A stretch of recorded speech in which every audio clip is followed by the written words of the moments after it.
The key. A very special object, an object that has a double nature. On the one hand, it's meant to lock, to limit and confine, but on the other it has the power to open, discover and reveal. It's a thing that's opposite at the same time. Something created for opening, but also something that can give you the pain of not being able to do that. This is what probably preoccupies the young boy Oscar Schell from the novel Extremely Loud and Incredibly Close by Jonathan Safran Foer. What worries Oscar is that he has a key, but he doesn't know which lock it opens. The boy finds this key in his father's room soon after the man dies in the 9/11 attacks. There's no indication about which lock the key is supposed to open, but the boy feels that finding the lock is an important task to establish a connection with his already dead father. This way, the 9-year-old boy dedicates his life to the search of the lock, his own identity, and the meaning of life in the post-9/11 world. Jonathan Safran Foer tries to document that search, show that this search is not only fictional, but it also concerns any of us. He uses a large number of photographs he found on the internet. What he's trying to tell us is that this is a story about real people, their losses and findings. The first page of the book opens to a close-up of one of the many locks of New York. We're made to wonder, is it closed or opened? What kind of people live behind the door? What key opens it? Is it possible to open it? For the little boy Oscar Schell, it turns out that it's not very easy to find the right lock. After counting all of the post office boxes, bathroom doors, closets, minibars, cars, buses, cabs, entrance doors, jewelry boxes, dresses, offices and roofs, Oscar finds out that there are about 162 million locks in New York City. The boy sets out on a journey to try all of those, but soon after that he realizes that the search is not so much about finding the right lock as about the process of the search itself. I need to do something like sharks who die if they don't swim. Oscar is like a captive of his own traumatic experience. To stay sane, he needs to be in a constant search of things that would cope with that experience, at least for a short time. Sometimes he has to imagine those things, which leads us to the main occupation of Oscar, inventions. What about little microphones? What if everyone swallowed them and they played the sounds of our hearts through little speakers which could be in the pouches of our overalls? When you skateboarded down the street at night, you could hear everyone's heartbeat and they could hear yours, sort of like sonar. One weird thing is, I wonder if everyone's hearts would start to beat at the same time, like how women who live together have their menstrual periods at the same time, which I know about, but don't really want to know about. That would be so weird, except that the place in the hospital where babies are born would sound like a crystal chandelier in a houseboat, because the babies wouldn't have had time to match up their heartbeats yet. And at the finish line at the end of the New York City Marathon, it would sound like war. The microphones for listening on other people's heartbeats is just one of the many inventions which Oscar Schell uses to compensate for his traumatic experience. He constantly tries to think of something that could have saved his dad and the hundreds of other people after the terrorist attacks. He is fascinated by the way the birds can fly and save themselves from the dangers of the ground. Oscar invents a special shirt made of birdseed, a shirt that he can put on to fly away with the birds.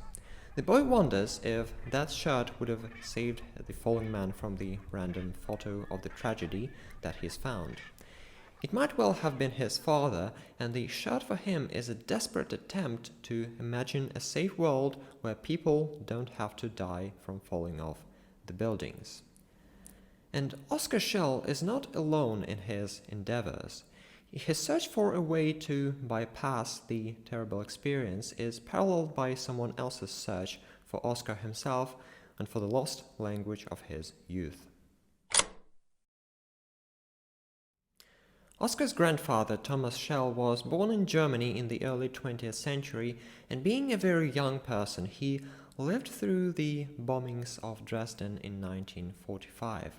Although he managed to stay alive, his first love, Anna, didn't. She died during the shelling. Thomas's reaction was that he gradually started to lose words and means to express himself. I haven't always been silent. I used to talk and talk and talk and talk. I couldn't keep my mouth shut. The silence overtook me like a cancer.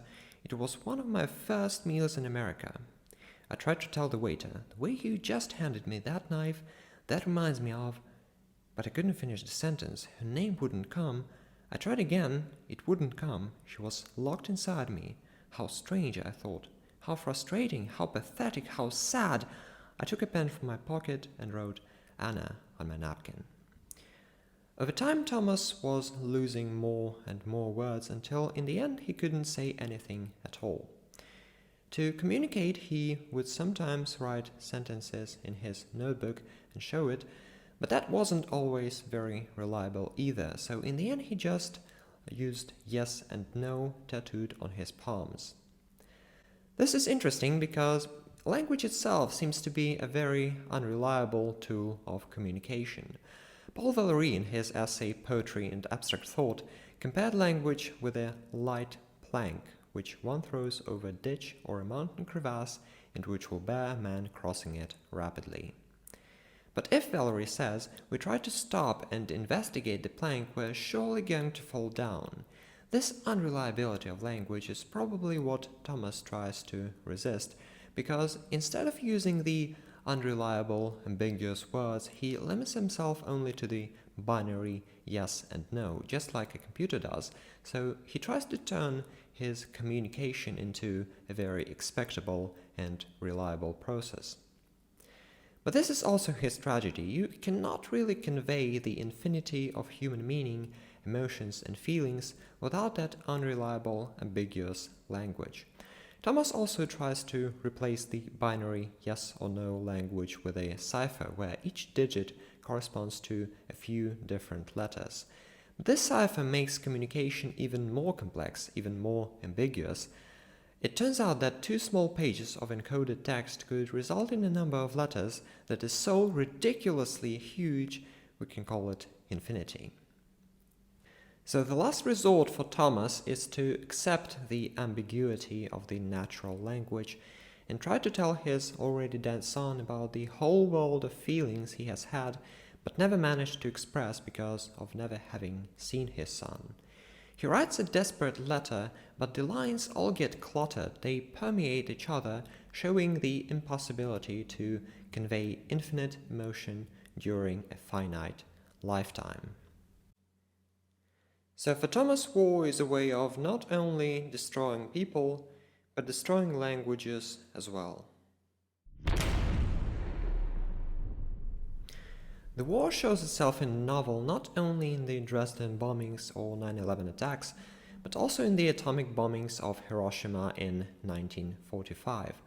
Oscar reads an interview of a man who survived the attack but who lost his daughter in it. "She died in my arms, saying, 'I don't want to die.' This is what death is like. It doesn't matter what uniforms the soldiers are wearing. It doesn't matter how good the weapons are. I thought if everyone could see what I saw, we would never have war anymore." What Foer tries to do is build a line of atrocities. Dresden, Hiroshima, New York attacks. What I can add to that line is the bombing of Ukrainian cities by Russia during the full-scale invasion of Ukraine. When it started on the 24th of February 2022, Jonathan Safran Foer's book was one of the few consolations my friend and I had. It showed us that this experience of being overwhelmed by a war has also been shared by other people and other cultures. Back then we thought that this was a story about how a little child copes with a big evil. The question was if he manages to cope with it. And in a way he does. Oscar Schell tries to invent a way to revert the war, to come back to a time of peace. Of course he can't return his father, But at least he tries to revert the sequence of the film that shows how man falls from the World Trade Center, to revert the film to a time when there was no war and no people to fight it. At the end of my dream, Eve put the apple back on the branch. The tree went back into the ground. It became a sapling, which became a seed. God brought together the land and the water, the sky and the water and the water, evening and morning, something and nothing. He said, "Let there be light," and then there was darkness.